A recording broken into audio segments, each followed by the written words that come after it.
Hi guys, कैसे हैं आप सब? I hope you R be doing good. आज से हम अपनी पाइथन लैंग्वेज कोर्स सीरीज़ का स्टार्ट कर रहे हैं। इस सिलसिले में जो आज पहला एपिसोड है that is regarding introduction to Python. हमारा एजेंडा है कि हम आपको बताएं रिगार्डिंग पाइथन, इसकी history of Python, features of Python, application of Python और कंपनीज यूजिंग पाइथन। सबसे पहले मैं आपको बताता चलूँ कि व्हाट इज़ पाइथन। पाइथन एक प्रोग्रामिंग लैंग्वेज है, जैसे सी प्लस है, सी प्लस प्लस है, जावा है, ये तमाम प्रोग्रामिंग लैंग्वेजेस हैं। पाइथन जो है is an interpreted object oriented high level programming language है with dynamic semantics. Then Python syntax जो है are easy compared to other languages. अभी मैं इन सबको एक एक करके डिफाइन करूँगा, जिसमें इंटरप्रेटेड सबसे पहले है। पाइथन जो है वो इंटरप्रेटर लैंग्वेज है। इसका मुराद ये है कि जैसे आपने 3 लाइन का कोड लिखा और आपको आउटपुट उसकी मिलेगी at the end of the third line. अब बाकी लैंग्वेज जिस तरह से सी प्लस है, सी प्लस प्लस है, जावा है, उसमें कंपाइलर यूज़ होता है। कंपाइलर और इंटरप्रेटर में फ़र्क ये है कि इंटरप्रेटर में जब आप कोड लिखते हैं 2 लाइन का या 3 लाइन का, जिस लाइन में एरर होता है, लेट्स से थर्ड लाइन में एरर आया है, तो इंटरप्रेटर पाइथन में है वो फर्स्ट 2 लाइंस का कोड जनरेट कर देगा।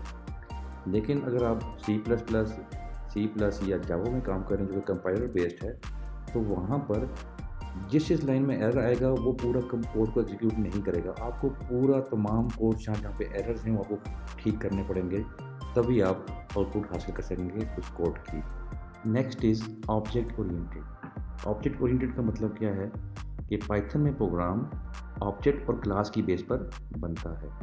Third is high level programming language.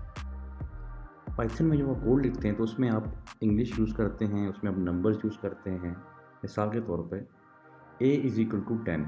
अब यहाँ पे a जो है वो अल्फ़ाबेट है, इज़ इक्वल टू का साइन है, एंड 10 इज़ न्यूमेरिक वैल्यू। अब आते हैं डायनामिक सिमेंटिक्स पे। देखें पाइथन जो है वो डायनामिक लैंग्वेज है। मिसाल के तौर पर a is equal to 10।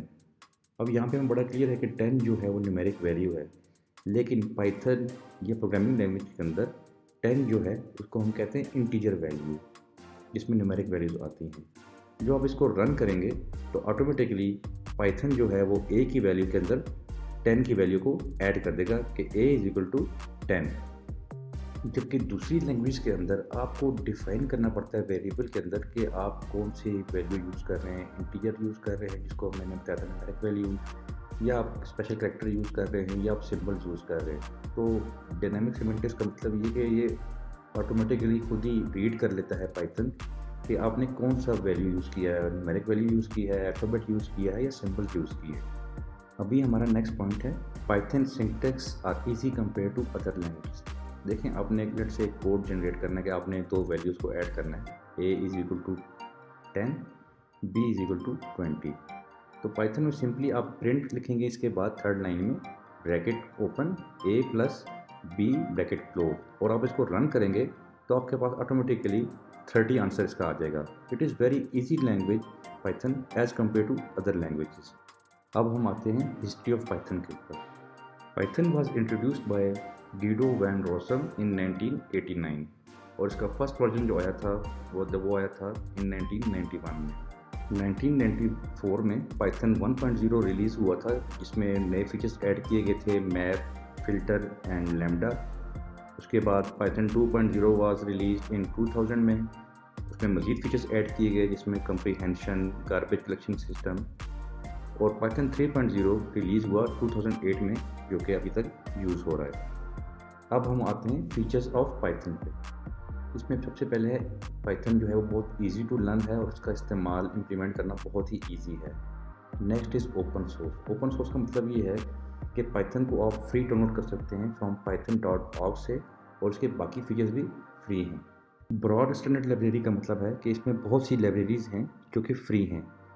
In libraries का इस्तेमाल करके आप मुख्तलिफ एप्लीकेशंस पे काम कर सकते हैं। लेट्स से अगर आपने वेब एप्लीकेशन पे काम करना है तो आप जेंगो लाइब्रेरी यूज़ कर सकते हैं। आपने मशीन लर्निंग पे काम करना है तो नमपाई और पैंडा लाइब्रेरी यूज़ कर सकते हैं। तो इसमें बहुत सी लाइब्रेरीज़ हैं जो कि आपको फ्री मिलेंगी, जिसको इम्प्लीमेंट करके आप प्रोग्राम को बना सकते हैं।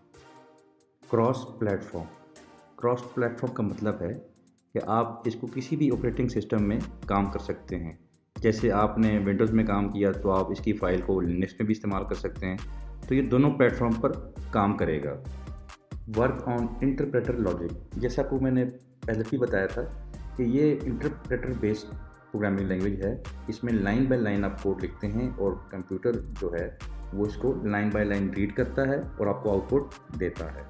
मल्टी पैराडिग्म लैंग्वेज, इसका मतलब ये है कि आप इसको ऑब्जेक्ट ओरिएंटेड तरीके से यूज़ कर सकते हैं, स्ट्रक्चर तरीके से यूज़ कर सकते हैं और एक सिंपल तरीके से भी यूज़ कर सकते हैं। हाई लेवल प्रोग्रामिंग, इसके बारे में मैंने आपको पहले भी बताया था कि पाइथन के अंदर आप नंबर यूज़ कर सकते हैं, वर्ड्स यूज़ कर सकते हैं, स्पेशल कैरेक्टर यूज़ कर सकते हैं और सिंबल यूज़ कर सकते हैं।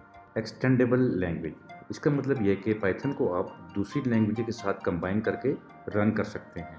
एक्सप्रेसिव प्रोग्रामिंग लैंग्वेज, इसका मतलब ये है कि इसका सिंटैक्स देखकर आप समझ जाएंगे कि इसका कोड क्या कह रहा है। मिसाल के तौर पर आपने लिखा एक कोड 1 लाइन का, print bracket open double quotation के अंदर आपने लिखा हेलो और ब्रैकेट क्लोज किया, और जब उसको रन करेंगे तो आपके ऊपर प्रिंट आएगा हेलो, सिर्फ हेलो लिखा होगा। इसका मतलब ये है कि आप प्रिंट में एक्सप्रेस कर रहे हैं कि हेलो का वर्ड प्रिंट हो। तो इस लिहाज से पाइथन जो है एक्सप्रेसिव प्रोग्रामिंग लैंग्वेज है। नेक्स्ट है GUI प्रोग्रामिंग सपोर्ट। इसका मतलब ये है कि पाइथन को आप डेस्कटॉप एप्लीकेशन बनाने के लिए भी यूज़ कर सकते हैं। नेक्स्ट हमारा टॉपिक है एप्लीकेशन ऑफ पाइथन, यानी कि किन किन एप्लीकेशंस के अंदर आप पाइथन को यूज़ कर सकते हैं। मिसाल के तौर पर network programming, data analysis, robotics, website and application development, games development, web scraping, data visualisation, scientific calculation, machine learning and artificial intelligence, 3D application development, audio and video software development. अभी last में मैं आपको बताऊंगा कि कौन कौन सी companies हैं जो कि पाइथन को यूज़ कर रही हैं अपने प्रोग्राम्स के अंदर। इसमें गूगल है, नेटफ्लिक्स है, ड्रॉपबॉक्स है, यूटोरेंट है, इंस्टाग्राम है, फेसबुक है, यूट्यूब है और इवन के नासा भी यूज़ कर रही है। इसके अलावा और बहुत सी कंपनीज़ हैं जो कि पाइथन को यूज़ कर रही हैं। तो फ्रेंड, ये था आज का हमारा एपिसोड 1, जिसमें हमने आपको इंट्रोडक्शन टू पाइथन के बारे में बताया। इसमें कई चीज़ें ऐसी होंगी जो आपको समझ नहीं आई होंगी या आपको मुश्किल लग रही होंगी, लेकिन ऐसी चीज़ कोई भी नहीं है, आपने बिल्कुल नहीं घबराना। हमारी मज़ीद जो एपिसोड्स आएंगी वक्तन फ़वक्तन, उसमें हम आपको बहुत बेसिक लेवल पर, बिगनर लेवल पर आपको समझाएंगे। तो keep waiting for our next videos. और आखिर में, अगर आपको ये वीडियो अच्छी लगी तो सब्सक्राइब एंड लाइक करें। Thank you.